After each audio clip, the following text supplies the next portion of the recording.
अध्यक्ष महोदय, मैं इस सदन का ध्यान इस ओर दिलाना चाहता हूं कि जहां तक शिक्षा का संबंध है, इस बजट में उसके लिए कोई विशेष प्रावधान नहीं किया गया है। मैं ऐसा भी नहीं चाहता हूं कि अधिक से अधिक स्कूल खोले जाएं। इससे मेरा आशय यह है कि जितने भी स्कूल हैं उनमें ही सब प्रकार की सुविधाएं होनी चाहिए।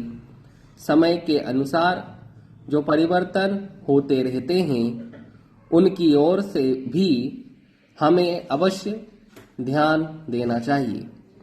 इस समय जो सबसे आवश्यक बात है वह है शिक्षा में मौलिक परिवर्तन किया जाना।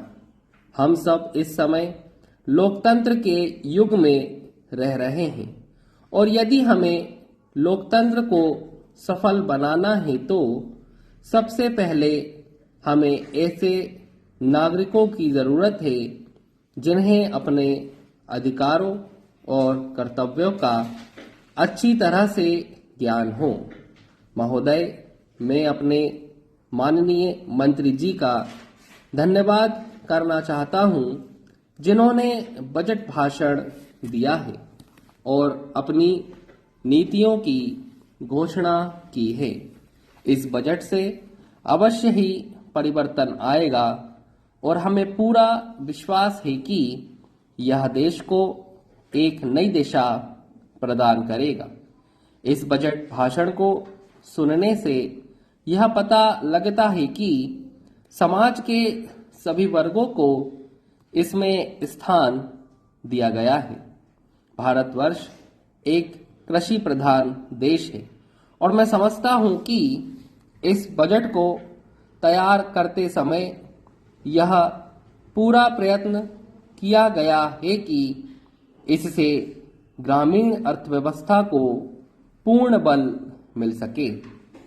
इस बजट में हमारे ग्रामीण भाइयों के लिए जो प्रयत्न किया गया है उसमें सिंचाई के साधन और गांव में पक्की सड़कें बनाने के लिए विशेष रूप से ध्यान दिया गया है ताकि उनका गांव और खेत से अच्छा और निकट का संबंध बन सके। इसके अलावा इस बजट में कुटीर उद्योगों और रोजगार के साधनों पर भी विशेष बल दिया गया है। इससे ग्रामीण अर्थव्यवस्था को बहुत बड़ी राहत मिलेगी।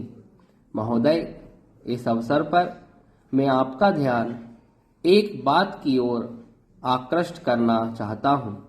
बहुत से हमारे भाइयों ने कहा है कि वे अपने इलाके में सफाई आदि के कामों में सहयोग नहीं देंगे। मैं इससे अच्छी तरह जानता हूं कि राजनीतिक दल स्वास्थ्य के विषय में ध्यान रखते हैं क्योंकि यह एक बहुत ही महत्वपूर्ण कार्य है।